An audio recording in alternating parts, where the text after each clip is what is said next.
गद्दार। पांचों गुरुकुलों के द्वारा आयोजित प्रत्येक 3 वर्ष में होने वाला मुकाबला अब समाप्त हो चुका था। सभी अब वापस अपने अपने गुरुकुल लौटने की तैयारी में लगे हुए थे। गुरुकुल प्रमुख नागेश 3 साल बाद अगले मुकाबले में मिलते हैं। बाकी के चारों गुरुकुलों के गुरुकुल प्रमुखों ने एक साथ आसुरी कमलाद गुरुकुल के गुरुकुल प्रमुख से अलविदा कहा। इसके बाद वह सभी अपने अपने शिष्यों के साथ आसुरी कमलाद गुरुकुल से बाहर जाने लगे। जैसे ही सभी लोग गुरुकुल से बाहर निकले, एक विशालकाय पक्षी अपने पंखों को तेजी से फड़फड़ाता हुआ जमीन की तरफ बढ़ने लगा। शुरुआत में जब आकर्ष ने उन पंखों के फड़फड़ाने की आवाज को सुना तो उसे लगा कि शायद यह एल्डर पानी है। पर जब उसने सिर उठाकर आसमान की ओर देखा तो उसने पाया कि आसमान में उड़ रहा वह विशालकाय पक्षी एल्डर पानी नहीं बल्कि कोई सफेद रंग का दूसरा ही पक्षी है। यह पक्षी दिखने में बिल्कुल किसी हंस या बगुले की भांति था। उसकी आंखों में एक अलग ही प्रकार की चमक थी, जिसे देखने के बाद आकर्ष अंदाजा लगा पा रहा था कि यह पक्षी भी एल्डर पानी की भांति कोई बहुत ही शक्तिशाली आसुरी पक्षी है। रफ्तार के मामले में यह पक्षी एल्डर पानी से थोड़ा पीछे जरूर था, मगर उसकी रफ्तार इतनी भी कम नहीं थी कि वहां मौजूद कोई योद्धा उसे टक्कर दे सके। एक पलक झपकने जितने समय में वह पक्षी तेजी से जमीन पर उतरा और चंद्रिका गुरुकुल के सदस्यों की तरफ देखने लगा। चंद्रिका गुरुकुल अब आप सभी से जाने की अनुमति चाहता है। चंद्रिका गुरुकुल के गुरुकुल प्रमुख ने बाकी के गुरुकुल प्रमुखों की तरफ देखते हुए कहा और फिर अपने गुरुकुल के सभी सदस्यों के साथ उस विशालकाय बगुले की पीठ पर सवार हो गए। गुरुकुल प्रमुख भावेश, आपकी यात्रा शुभ हो। अपना ख्याल रखिएगा, वर्धमान सिंह राठौड़ ने हल्का मुस्कुराते हुए कहा। जब दोनों गुरुकुल प्रमुख एक दूसरे से अलविदा कह रहे थे तभी अचानक से आकर्ष ने महसूस किया कि कोई उसकी तरफ बार बार छुपकर देख रहा है। आकर्ष ने जब आसपास नजर दौड़ाई तो उसने पाया कि उसकी तरफ देखने वाला यह इंसान कोई और नहीं बल्कि चंद्रिका गुरुकुल की इंदु है। आकर्ष को एकदम से थोड़ा असहज महसूस होने लगा। अब इसे मुझसे क्या चाहिए? आकर्ष ने मन ही मन में अपने आप से पूछा। आकर्ष, जैसे ही मैं ब्रह्ममंडल के 7वें स्तर में प्रवेश करूंगी, सबसे पहले तुम्हें मुकाबले की चुनौती देने आऊंगी, इसलिए इंतजार करना। अचानक से आकर्ष को आंतरिक ऊर्जा के द्वारा एक संदेश प्राप्त हुआ। आवाज से आकर्ष ने तुरंत पहचान लिया कि यह संदेश इंदु के द्वारा ही भेजा गया है। मुझे इंतजार रहेगा, तुम जब चाहो मुझसे मुकाबला करने आ सकती। आकर्ष ने उसकी बात को बिल्कुल भी गंभीरता से नहीं लिया और भावहीन होकर जवाब दिया। इंदु के 7वें स्तर में प्रवेश करने तक इंतजार करें? अगर सब कुछ सही रहा तो उस समय तक आकर्ष खुद भी ब्रह्मा मंडल के 7वें स्तर में प्रवेश कर चुका होगा। इसी वजह से उसने इंदु की बात को बिल्कुल गंभीरता से नहीं लिया था। अपनी उच्च आध्यात्मिक शक्ति के साथ वो साफ देख पा रहा था कि ब्रह्मा मंडल के 6ठे स्तर में प्रवेश किए हुए इंदु को ज्यादा समय नहीं हुआ है। जिस प्रकार की इंदु की प्रतिभा थी, उसके साथ एक और ऊर्जा स्तर में वृद्धि करने में उसे कम से कम 1 से 2 साल का समय लगने वाला था। इतना समय आकर्ष के लिए कई ऊर्जा स्तरों में बढ़ोतरी करने के लिए पर्याप्त था। शायद अगली बार उन दोनों की जब मुलाकात हो तो इंदु ऊर्जा स्तर के मामले में आकर्ष से पीछे रह जाए। स्वूश! अब उस विशालकाय बगुले के जैसे पक्षी ने जोर से अपने पंखों को फड़फड़ाया और एक ही झटके में आसमान की ऊंचाइयों में कहीं गायब हो गया। आसुरी पक्षी हमेशा बादलों से ऊपर उड़ा करते थे, इसलिए जमीन से उन्हें देख पाना काफी ज्यादा मुश्किल होता था। गुरुकुल प्रमुख, यह बगुले के भांति दिखने वाला पक्षी क्या हमारे गुरुकुल के एल्डर पानी की ही भांति चंद्रिका गुरुकुल का कोई रक्षक एल्डर है? आकर्ष ने वर्धमान सिंह राठौड़ से पूछा। तुम ऐसा कह सकते हो, लेकिन एक बात मैं तुम्हें बता दूं कि यह बगुले के भांति दिखने वाला पक्षी कोई सामान्य पक्षी नहीं है। यह एक आसुरी पक्षी है। जिस प्रजाति से यह संबंध रखता है उस प्रजाति का नाम है मेघदूत, अर्थात बादलों के सिपाही। सफेद रंग होने के कारण यह बादलों में इस प्रकार छुप जाते हैं कि दूर से इन्हें देख पाना काफी ज्यादा मुश्किल हो जाता है। रही बात इसकी ताकत की, तो यह एल्डर पानी से ज्यादा पीछे नहीं है, वर्धमान सिंह राठौड़ ने जवाब दिया। स्वूश! जब आकर्ष और वर्धमान सिंह राठौड़ इस बारे में बात कर रहे थे, उसी समय एक बार फिर से आसमान में पंखों के फड़फड़ाने की आवाज सुनाई पड़ी। इस बार एक काले रंग का पक्षी आसमान में प्रकट हुआ, जो कि दिखने में किसी चील की भांति था। इस पक्षी का पूरा रंग काला था, उसके पंखों का निचले भाग भी। उसके पंजे बहुत ही ज्यादा नुकीले थे जो इस ओर इशारा कर रहे थे कि यह पक्षी शिकार में बहुत ही ज्यादा निपुण है। उसकी आंखें बहुत ही ज्यादा तेज थी, जो जमीन पर होने वाली एक छोटी से छोटी हलचल को भी तुरंत भांप रही थी।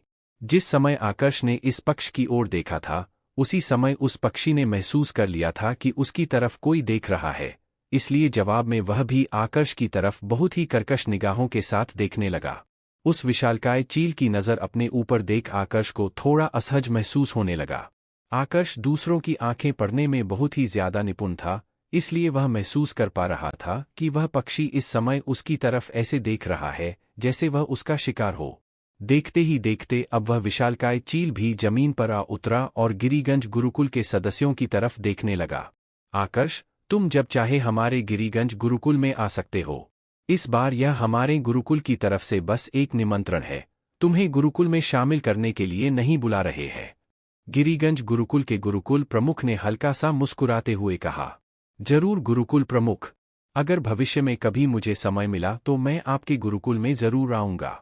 आकर्ष देख पा रहा था कि गुरुकुल प्रमुख विश्वास के शब्दों में बिल्कुल भी कुटिलता का भाव नहीं है, इसलिए उसने भी बड़ी विनम्रता के साथ जवाब दिया। आकर्ष ने आज उनके गुरुकुल के 2 शिष्यों को बड़ी ही बुरी तरह से हराया था। इसके बावजूद अगर गुरुकुल प्रमुख के शब्दों में कोई कुटिलता नहीं है, तो इसका सिर्फ एक ही मतलब हो सकता था कि वह सच में उन दोनों मुकाबलों को ज्यादा गंभीरता से नहीं ले रहे हैं। गुरुकुल प्रमुख वर्धमान, गुरुकुल प्रमुख चंद्रकांत, अब हमें जाने की अनुमति दें। गिरिगंज गुरुकुल के गुरुकुल प्रमुख विश्वास ने वर्धमान सिंह राठौड़ और आदि स्रोत गुरुकुल के गुरुकुल प्रमुख चंद्रकांत की तरफ देखते हुए कहा। इसके बाद गिरिगंज गुरुकुल के सारे सदस्य उस विशालकाय चील की पीठ पर सवार हुए और कुछ ही देर में सभी की आंखों से ओझल भी हो गए। अगर रफ्तार की बात की जाए तो गिरिगंज गुरुकुल के इस विशालकाय पक्षी चील की रफ्तार चंद्रिका गुरुकुल के उस पक्षी बगुले की रफ्तार से थोड़ी तेज थी। यह चील गिरिगंज गुरुकुल का रक्षक एल्डर है। यह जिस प्रजाति से संबंध रखता है उसका नाम वज्र चील है। ताकत और रफ्तार के मामले में यह एल्डर पानी से बिल्कुल भी पीछे नहीं है। वर्धमान सिंह राठौड़ ने एक गंभीर स्वर में आकर्ष से कहा। वज्र चील नाम सुनकर आकर्ष लक्ष्य की यादों में इस प्रजाति के बारे में खोजने लगा। कुछ ही देर में उसे इस प्रजाति से जुड़ी कुछ जानकारियां प्राप्त हो गई। उड़ने वाले शिकारी पक्षियों की बात की जाए तो उनमें यह वज्र चील नामक प्रजाति के आसुरी पक्षी शीर्ष स्थानों में अपनी जगह बनाए हुए थे। रफ्तार हो या फिर आक्रमण करना, दोनों में ही यह प्रजाति बहुत ज्यादा निपुण थी। अगर इस प्रजाति के प्रतिभाशाली पक्षियों की बात की जाए तो उम्र बढ़ने के साथ साथ वो शून्य के दूसरे मंडल यानी कि अथर्व मंडल में भी प्रवेश कर सकते थे। लेकिन फिर भी यह प्रजाति सबसे ज्यादा शक्तिशाली नहीं थी, क्योंकि यह बहुत ही ज्यादा दुर्लभ थे। इनकी प्रजाति में ज्यादा सदस्य बचे नहीं थे। स्वूश स्वूश, आकर्ष लक्ष्य की यादों में यह सब पढ़ ही रहा था कि तभी उसे 2 और पक्षियों के पंखों के फड़फड़ाने की आवाजें सुनाई दी। आकर्ष ने जब आसमान की ओर देखा तो उसे केवल 2 परछाइयां ही नजर आई, क्योंकि उन दोनों ही पक्षियों की रफ्तार बहुत ज्यादा तेज थी। पैंग पैंग, कुछ क्षण तक हवा में गोते खाने के बाद एकदम से 2 विशालकाय परछाइयां जमीन पर उतरी और आदि स्रोत गुरुकुल व सप्तशौरी गुरुकुल के सदस्यों की तरफ देखने लगी। प्रणाम एल्डर पानी। उन दोनों परछाइयों में से दूसरी परछाई को देखते ही सप्तशौरी गुरुकुल के सभी सदस्यों ने एक साथ अपना सर झुकाकर अभिवादन किया। यह दूसरी परछाई एल्डर पानी की थी, उनके गुरुकुल के सबसे बड़ी उम्र के योद्धा की। वही जो पहली परछाई थी वह आदि स्रोत गुरुकुल के सदस्यों की तरफ देख रही थी। स्वाभाविक था, यह उनके गुरुकुल का आसुरी पक्षी था। दिखने में यह पक्षी किसी गिद्ध की भांति था जिसके पंखों का रंग हरा था। रफ्तार में यह पक्षी भी एल्डर पानी से थोड़ा पीछे था, मगर जमीन पर उतरने के बाद वह एल्डर पानी की तरफ इस तरह से देख रहा था जैसे दोनों की रफ्तार में कोई भी अंतर नहीं है। जब एल्डर पानी ने उस गिद्ध की नज़र अपने ऊपर देखी तो वो अपनी चोंच से पंखों को साफ करने लगे और उस गिद्ध को पूरी तरह से नज़रअंदाज करने लगे। दोनों का इस प्रकार का बर्ताव देख कोई भी आसानी से अंदाजा लगा सकता था कि उन दोनों में कोई पुरानी दुश्मनी है। इधर जब उस गिद्ध ने देखा कि एल्डर पानी उसे नज़रअंदाज कर रहे हैं तो गुस्से के मारे वह अपने पंखों को तेजी से फड़फड़ाने लगा। यह पक्षी आदि स्रोत गुरुकुल के रक्षक एल्डर है। यह जिस प्रजाति से संबंध रखते हैं उस प्रजाति का नाम मार्तंड है। कई साल पहले किसी बात को लेकर एल्डर पानी और आदि स्रोत गुरुकुल के इस रक्षक एल्डर के बीच में झगड़ा हो गया, जिसमें एल्डर पानी ने बुरी तरह से इस गिद्ध को हराया। उस दिन के बाद से यह गिद्ध हर एक क्षेत्र में एल्डर पानी से आगे बढ़ने की कोशिश कर रहा है, मगर लाख कोशिश करने के बाद भी इसके हाथ सफलता नहीं लगी है। इसी वजह से जब भी दोनों एक दूसरे से मिलते हैं तो इस प्रकार से बर्ताव करते हैं। गुरुकुल प्रमुख वर्धमान सिंह राठौड़ ने आंतरिक ऊर्जा के द्वारा एक संदेश आकर्ष के पास भेजकर उसे पूरी स्थिति से अवगत करवाया। चलो चलते हैं। गुरुकुल प्रमुख वर्धमान सिंह राठौड़ ने अब अपने सभी साथियों को रवाना होने का इशारा किया। एक एक करके सभी सदस्य एल्डर पानी की पीठ पर सवार होने लगे, लेकिन एक सदस्य ऐसा था जो अपनी जगह से बिल्कुल भी नहीं हिला। पूरे सदस्य न पाकर आकर्ष ने वापस नीचे देखा। उसकी नज़र सीधे जाकर उदय पर पड़ी जो आदि स्रोत गुरुकुल के गुरुकुल प्रमुख के पास में खड़ा था। यह उदय वहां पर क्यों खड़ा है? आकर्ष ने मन ही मन में अपने आप से पूछा। आकर्ष इस सवाल का जवाब ढूंढने की कोशिश कर ही रहा था कि तभी कुछ ऐसा हुआ जिसे देखने के बाद उसे अपने सवाल का जवाब मिल गया। उसने देखा कि आदि स्रोत गुरुकुल के गुरुकुल प्रमुख के नेतृत्व में उदय आदि स्रोत गुरुकुल के बाकी शिष्यों के साथ उस विशालकाय गिद्ध की तरफ बढ़ रहा है। गुरुकुल प्रमुख चंद्रकांत, यह सब क्या चल रहा है? वर्धमान सिंह राठौड़ ने एक कर्कश आवाज में आदि स्रोत गुरुकुल के गुरुकुल प्रमुख चंद्रकांत से पूछा। वैसे तो स्थिति देख उन्हें समझ में आ गया था कि वहां पर क्या चल रहा है, लेकिन फिर भी उन्होंने चंद्रकांत से इस बारे में स्पष्टीकरण मांगा। तुम लोग जाओ, मैं थोड़ी देर में आता हूं। चंद्रकांत ने अपने सभी शिष्यों से आगे बढ़ने को कहा और खुद अपनी जगह पर ही खड़े होकर कुछ होने का इंतजार करने लगे। चंद्रकांत से इस प्रकार की प्रतिक्रिया पाकर वर्धमान सिंह राठौर के चेहरे के भाव थोड़े कठोर हो गए, लेकिन फिर उन्होंने कुछ ऐसा सुना जिसे सुनने के बाद उनका पूरा चेहरा गुस्से से लाल होने लगा। गुरुकुल प्रमुख वर्धमान सिंह राठौड़, मैं, उदय, आज और अभी से आपके सप्तशौरी गुरुकुल से अपने सारे संबंध तोड़ता हूं। ना तो आज के बाद मैं आपका गुरुकुल का शिष्य हूं और ना ही आज के बाद आप मेरे मास्टर। हमारा साथ यही तक का था, अब मुझे जाने की आज्ञा दें। थोड़ा आगे जाने के बाद अचानक से उदय वापस गुरुकुल प्रमुख वर्धमान सिंह राठौर की तरफ मुड़ा और एक बहुत ही कर्कश आवाज में कहा। उसके यह शब्द सुनकर आकर्ष सहित गुरुकुल के बाकी सभी सदस्यों के चेहरे के भाव तुरंत बदल गए। जीत की खुशी उन सबके चेहरे पर से एक पल भर में गायब हो गई थी और सभी के चेहरे गुस्से से लाल होने लगे थे। उदय, जो कि उनके गुरुकुल के गुरुकुल प्रमुख का इकलौता शिष्य था, उसने आज उन्हीं के गुरुकुल को धोखा दे दिया था। बाकी सब को छोड़ो, इस समय एल्डर पानी की आंखों में भी कर्कशता उतर आई थी। उन्होंने तुरंत ही अपनी आंतरिक ऊर्जा का प्रयोग किया और उदय पर दबाव देने लगे। एल्डर पानी एक अथर्व मंडल के योद्धा थे और उनकी आंतरिक ऊर्जा से बना दबाव सहन करना किसी ब्रह्मा मंडल के योद्धा के लिए तो बिल्कुल भी मुमकिन नहीं था। परिणाम स्वरूप मात्र 2 सेकंड में ही उदय का चेहरा और पूरा शरीर लाल होने लगा, जैसे किसी भी वक्त उसका शरीर फट सकता है। वूश! ठीक इसी समय आदि स्रोत गुरुकुल के गुरुकुल प्रमुख चंद्रकांत आगे आए और उदय को अपने पीछे छुपा लिया। केवल अब जाकर उदय की सांस में सांस आई, मगर एल्डर पानी के दबाव के कारण उसके कान और मुंह से खून निकलने लगा था। उदय, क्या तुम भूल गए कि किसने तुम्हें बड़ा किया है? अगर गुरुकुल प्रमुख नहीं होते तो तुम कब का मृत्यु को प्राप्त हो चुके होते। इन्होंने तुम्हें योद्धा बनाया, तुम्हें लड़ना सिखाया, अपनी सारी युद्ध कलाएं तक सिखाई, और आज तुम इन्हीं को धोखा दे रहे हो। विभाग प्रमुख सुग्रीव ने एक गुस्से से भरी आवाज में उदय से कहा।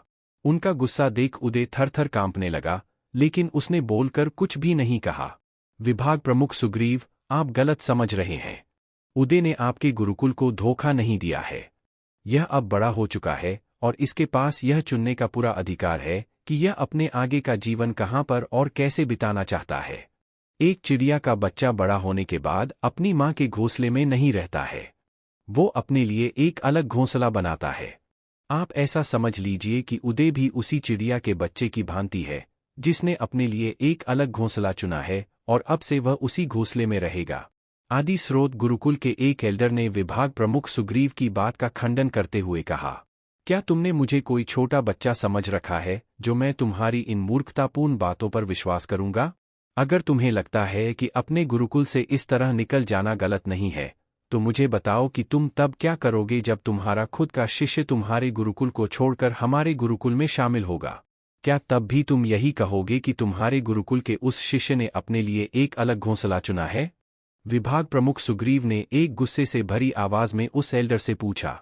वो एल्डर अब सभी के सामने अपनी खुद की बात का खंडन कैसे कर सकता था, इसलिए उसने विभाग प्रमुख सुग्रीव की बात का समर्थन करते हुए कहा, मुझे इससे कोई भी समस्या नहीं होगी। अगर मेरे शिष्य को तुम्हारे गुरुकुल में एक अच्छा भविष्य मिल सकता है तो मुझे उसका यह फैसला सहर्ष स्वीकार होगा। बेहतर भविष्य, अपनी इस बात को याद रखना। गुरुकुल प्रमुख वर्धमान सिंह ने आखिरकार अपना मुंह खोला और उस एल्डर को धमकाते हुए कहा। इसके बाद उन्होंने उदय की तरफ देखा और एक गंभीर स्वर में पूछा, उदय, बच्चों से गलती हो जाती है, इसलिए मैं तुम्हारी इस गलती को माफ करने को तैयार हूं। मैं तुमसे दोबारा पूछ रहा हूं, सोच समझ कर जवाब देना। क्या तुम सच में मेरे गुरुकुल के विपक्ष में जाना चाहते हो? क्या तुम सच में इस बात पर अडिग हो कि आज से मैं तुम्हारा मास्टर नहीं हूं? उनका यह सवाल सुनकर उदय ने कोई जवाब नहीं दिया, लेकिन धीरे से अपना सर सहमति में जरूर हिलाया। तो ठीक है, आज मैं, वर्धमान सिंह राठौड़, इस बात की घोषणा करता हूं कि उदय से मेरा कोई भी संबंध नहीं है। हमारे गुरुकुल के लिए उदय आज से एक गद्दार होगा। अगर आज के बाद किसी ने उदय से मिलने की कोशिश की या उससे मित्रता की तो वह हमारे गुरुकुल का दुश्मन होगा। वर्धमान सिंह राठौड़ ने एक तेज आवाज में घोषणा करते हुए कहा। H 401 सीनियर आकर्ष, आप इस समय यहाँ। आसुरी कमलाद गुरुकुल के बाहर इस समय वातावरण में कुछ क्षणों के लिए बिल्कुल सन्नाटा सा छा गया था। गुरुकुल प्रमुख वर्धमान सिंह राठौड़, मैं जानता हूं कि आपने आज तक मेरे लिए बहुत कुछ किया है। आपने मुझे अपने बेटे के समान प्यार दिया है, लेकिन मुझे जो चीज़ चाहिए वो मुझे आपसे प्राप्त नहीं हो सकती है। मैं अब अपना खुद का रास्ता ढूंढना चाहता हूं और उस पर आगे बढ़ना चाहता हूं। उदय ने अपना सर हल्का सा झुकाया और एक धीमी आवाज में वर्धमान सिंह राठौड़ से कहा। उसके यह शब्द सुनने के बाद आकर्ष को बहुत ही अजीब महसूस होने लगा। उसे वो दृश्य याद आने लगा जब वह पहली बार इस दुनिया में आया था। जिस प्रकार से आज वर्धमान सिंह राठौड़ को उनके सबसे करीबी ने धोखा दिया था, ठीक उसी प्रकार आकर्ष को भी उस दिन अपने करीबी से धोखा मिला था। समान स्थिति में होने के कारण आकर्ष गुरुकुल प्रमुख वर्धमान सिंह राठौड़ के दर्द को समझ पा रहा था, इसलिए ना चाहते हुए भी उसे इस समय उदय पर बहुत ज्यादा गुस्सा आ रहा था। जरूरत के समय अगर पानी की एक बूंद भी मिल जाए तो वह एक समुद्र से बढ़कर होती है। बिना जरूरत के अगर पूरा समुद्र भी दे दिया जाए तो उसकी कीमत उस एक बूंद से कम होती है जो जरूरत के समय मिलती है। वर्धमान सिंह राठौड़ ने उदय को उस समय अपनी छत्रछाया में लिया था जब उसका साथ देने के लिए कोई भी नहीं था, और आज उदय अपने स्वार्थ के लिए उन्हीं वर्धमान सिंह राठौड़ का साथ छोड़कर जा रहा था। वर्धमान सिंह राठौड़ तो शायद अब तक इस स्थिति को स्वीकार कर चुके थे, लेकिन गुरुकुल के बाकी सदस्य अभी तक इस स्थिति को स्वीकार नहीं कर पाए थे। उन सभी की आंखों में कत्ल का भाव था, चाहे वह शिष्य हो या फिर दोनों विभाग प्रमुख। सबसे ज्यादा गुस्सा तो अविनाश और मिहिर थे। वह दोनों आकर्ष के आने से पहले गुरुकुल का हिस्सा थे, इसलिए बहुत अच्छे से जानते थे कि आज तक गुरुकुल प्रमुख ने उदय के लिए क्या कुछ किया है। इतना तो शायद मिहिर के पिता मानव ने भी मिहिर के लिए नहीं किया था। आज तुम जहां पर हो वहां तक पहुंचने में गुरुकुल प्रमुख ने तुम्हारी बहुत मदद की है। सप्त शौरी गुरुकुल ने इस ऊंचाई पर पहुंचने में तुम्हारी मदद की है। क्या इन दोनों के इन उपकारों का बदला तुम इस प्रकार से चुकाना चाहते हो? विभाग प्रमुख मानव ने एक गुस्से से भरी आवाज में उदय को फटकार लगाते हुए कहा। इस समय उन्हें उदय पर इतना ज्यादा गुस्सा आ रहा था कि उनका मन कर रहा था कि अभी उदय को जान से मार दे। खुद आकर्ष भी पहली बार विभाग प्रमुख मानव को इतने गुस्से में देख रहा था। विभाग प्रमुख मानव को वो 2 सालों से जानता था, लेकिन इन 2 सालों में कभी भी उसने उन्हें गुस्से में नहीं देखा था। स्थिति चाहे कितनी भी गंभीर क्यों ना हो, उनके चेहरे पर हमेशा एक हल्की सी मुस्कुराहट रहती थी। जिस गुरुकुल ने तुम्हारे लिए इतना कुछ किया है, तुमने आज उसका साथ छोड़कर यह साबित कर दिया है कि सांप को कितना भी प्यार क्यों ना दे दिया जाए, समय आने पर वह काट ही लेता है। तुम्हारे जैसे गद्दार को अगर दंड नहीं मिला तो आगे भविष्य में और भी कई गद्दार पैदा होंगे। विभाग प्रमुख सुग्रीव ने एक गुस्से से भरी आवाज में कहा और अगले ही पल उनके शरीर में आंतरिक ऊर्जा का भयंकर प्रवाह होने लगा। देखते ही देखते उनके सिर के ऊपर 2 आकृतियों का निर्माण होने लगा। जब दोनों आकृतियों ने अपना पूर्ण आकार ले लिया, तब सभी स्पष्ट रूप से देख पा रहे थे कि यह 2 अमर पक्षियों की परछाइयां हैं। 2 अमर पक्षियों की ताकत, यानी कि अथर्व मंडल के पहले स्तर का योद्धा। तुम गुरुकुल का साथ तो छोड़ सकते हो, लेकिन सबसे पहले तुम्हें वह सब लौटाना होगा जो गुरुकुल ने तुम्हें दिया है।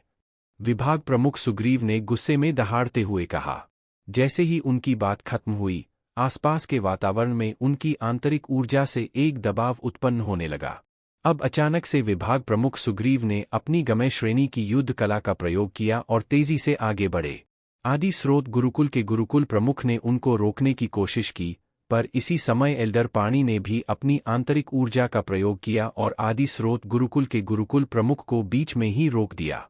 विभाग प्रमुख सुग्रीव को अब एक अच्छा मौका मिल चुका था, इसलिए उन्होंने तुरंत ही अपनी आंतरिक ऊर्जा से उदय को दबोच लिया। मास्टर, मुझे बचाइए। अपने आप को खतरे में देख उदय ने मदद की गुहार लगाई।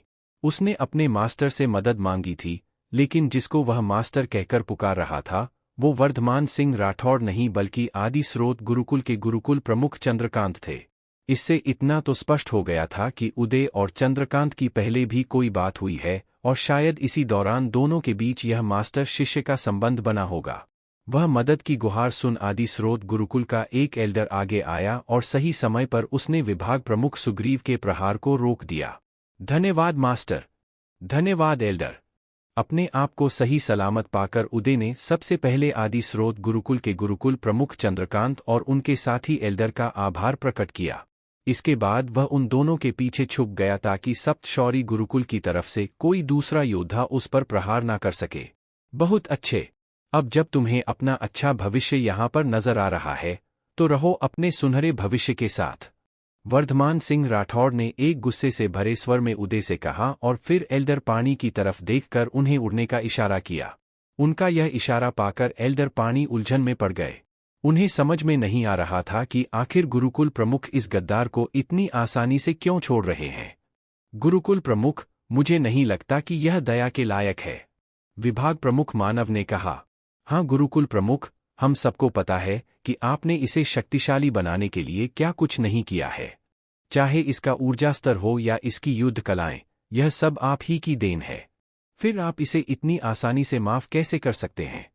विभाग प्रमुख सुग्रीव ने कहा। बाकियों की भांति वह सिर्फ गुरुकुल के एक एल्डर नहीं थे, बल्कि वर्धमान सिंह राठौर के साथ उनकी काफी अच्छी दोस्ती भी थी। जब वर्धमान सिंह राठौर गुरुकुल प्रमुख नहीं बने थे, विभाग प्रमुख सुग्रीव उससे भी पहले से वर्धमान सिंह के दोस्त थे। इसलिए आज जब उन्होंने देखा कि वर्धमान सिंह राठौर का खुद का इकलौता शिष्य उन्हें इस प्रकार से धोखा दे रहा है, तो उनका एक अच्छा दोस्त होने के नाते उन्हें भी बहुत ज्यादा गुस्सा आ गया था। छोड़ो सुग्रीव, कुछ बातों को भूल जाना ही बेहतर होता है। मैं समझूंगा कि मेरा कोई शिष्य था ही नहीं। एल्डर पाणी, चलिए चलते हैं। यहाँ पर रुकने का अब कोई मतलब नहीं है। गुरुकुल प्रमुख वर्धमान सिंह राठौड़ ने एक गहरी सांस लेते हुए कहा। एल्डर पाणी बहुत अच्छे से समझ पा रहे थे कि वर्धमान सिंह राठौड़ पर इस समय क्या बीत रही है, इसलिए उन्होंने इस बारे में ज्यादा सवाल नहीं पूछे। आकर्ष भी वर्धमान सिंह राठौर की आवाज में एक दुख का भाव महसूस कर पा रहा था। इतने सालों तक बेटे को पालने के बाद अगर वह बेटा अपने ही पिता से गद्दारी कर ले तो उस पिता के लिए इस प्रकार के झटके को सहन करना आसान नहीं होता था। उम्मीद करता हूं कि गुरुकुल प्रमुख जल्द ही अपने इस दुख से उभर जाएंगे, आकर्ष ने मन ही मन में अपने आप से कहा। वूश! वर्धमान सिंह राठौड़ से अनुमति लेने के बाद अब एल्डर पाणी ने अपने पंख जोर से फड़फड़ाए और गुरुकुल के सभी सदस्यों को लेकर कुछ क्षण में आसमान की ऊंचाइयों में आ गए। जब एल्डर पाणी एक निश्चित दूरी तक आसमान में आ चुके थे, तब आकर्ष ने एल्डर पाणी को धीमा होने का इशारा किया। आकर्ष से इशारा पाकर एल्डर पाणी ने तुरंत ही अपनी रफ्तार धीमी कर दी। गुरुकुल प्रमुख चंद्रकांत, आपने एक गद्दार को अपने गुरुकुल में जगह दी है, इसलिए भविष्य में थोड़ा सावधान रहिएगा। जो व्यक्ति एक बार अपने सगे लोगों को धोखा दे सकता है, वह दूसरी बार धोखा देने में भी बिल्कुल नहीं हिचकिचाएगा। यह एक सुझाव कम और चेतावनी ज्यादा थी। अपनी बात खत्म करने के बाद आकर्ष ने फिर से एल्डर पाणी को अपनी रफ्तार तेज करने का इशारा किया और फिर कुछ ही देर में अपने साथियों सहित सभी की आंखों से ओझल हो गया। आकर्ष, तुम्हें तो मैं देख लूंगा। आकर्ष के वो शब्द सुनकर उदय का चेहरा तुरंत पीला पड़ गया। उसने कभी नहीं सोचा था कि जाने से पहले आकर्ष कोई ऐसी चाल चलेगा जो उसके नए मास्टर और उसके बीच में दरार ला सकती है। इधर आकर्ष की वह चेतावनी सुनकर आदि स्रोत गुरुकुल के सभी सदस्य बड़े ही अजीब तरीके से उदय की तरफ देखने लगे। उदय भी उन सभी की नज़र अपने ऊपर महसूस कर पा रहा था, इसलिए उसने अपनी तरफ से सफाई देने की कोशिश करते हुए कहा, मास्टर, मेरा विश्वास कीजिए। मैं आपको कभी धोखा नहीं दूंगा। यह मेरा आपसे वादा है। उदय, मुझे तुम पर भरोसा है कि तुम मेरा विश्वास नहीं तोड़ोगे। मुझे पता है कि तुम कितने ज्यादा वफादार हो। तुम्हें आकर्ष की बात पर ध्यान देने की कोई जरूरत नहीं है। सब जानते हैं कि वह बस हमारे बीच दरार लाना चाहता है। अगर आज मैंने तुमसे यह वादा नहीं किया होता कि मैं अपने बाद पूरे आदि स्रोत गुरुकुल की जिम्मेदारी तुम्हें दे दूंगा, तो तुम अपने पुराने मास्टर को कभी धोखा नहीं देते। मैंने ठीक कहा ना? आदि स्रोत गुरुकुल के गुरुकुल प्रमुख चंद्रकांत ने कहा। उनकी बात सुनकर उदय थोड़ा शर्मिंदा महसूस करने लगा। जैसा कि चंद्रकांत ने अभी कहा था, अगर वो उदय को अपना सिंहासन देने का वादा नहीं करते तो शायद उदय वर्धमान सिंह राठौड़ को कभी धोखा नहीं देता। मुकाबले के दौरान उदय को आदि स्रोत गुरुकुल के गुरुकुल प्रमुख की तरफ से जो आंतरिक संदेश प्राप्त हुआ था, उसमें इसी चीज का वर्णन था। उस समय सभी लोग आकर्ष की तारीफ कर रहे थे, यहाँ तक कि वर्धमान सिंह राठौड़ भी। इसलिए उदय को आकर्ष से काफी ज्यादा जलन होने लगी और इसी जलन में उसने फैसला किया कि वो उस जगह कभी भी नहीं रहेगा जहां पर आकर्ष रहता है। ऐसे में जब उसे चंद्रकांत का संदेश प्राप्त हुआ तो उसने तुरंत ही उनकी बात मान ली। जहां तक उसका सोचना था तो वह सिंहासन के लिए पैदा हुआ था। इससे कोई फर्क नहीं पड़ रहा था कि सिंहासन कहाँ का है, चाहे आदि स्रोत गुरुकुल का हो या फिर सप्तशौरी गुरुकुल का। वर्धमान सिंह राठौड़, इन सब के जिम्मेदार सिर्फ तुम हो। अगर तुम सभी के सामने आकर्ष का पक्ष नहीं लेते तो मुझे गुरुकुल को कभी नहीं छोड़ना पड़ता। उदय ने आसमान की ओर देखते हुए अपने आप से कहा। वह इस समय अपने मास्टर को उनके नाम से संबोधित कर रहा था। सिर्फ यही बात स्पष्ट करने के लिए पर्याप्त थी कि उसके मन में वर्धमान सिंह राठौर के प्रति अब कितनी इज्जत बच गई है। आधे महीने बाद आकर्ष इस समय एल्डर पानी की पीठ पर खड़े होकर सामने की तरफ देख रहा था। यहाँ से उसे अपने सप्तशौरी गुरुकुल की सीमा साफ दिखाई दे रही थी। इतनी लंबी यात्रा के बाद आखिरकार वापस गुरुकुल पहुंच ही गए। मिहिर ने गुरुकुल की सातों पहाड़ियों की तरफ देखते हुए एक उत्साहित स्वर में कहा। उसके लिए गुरुकुल उसके घर के जैसा था।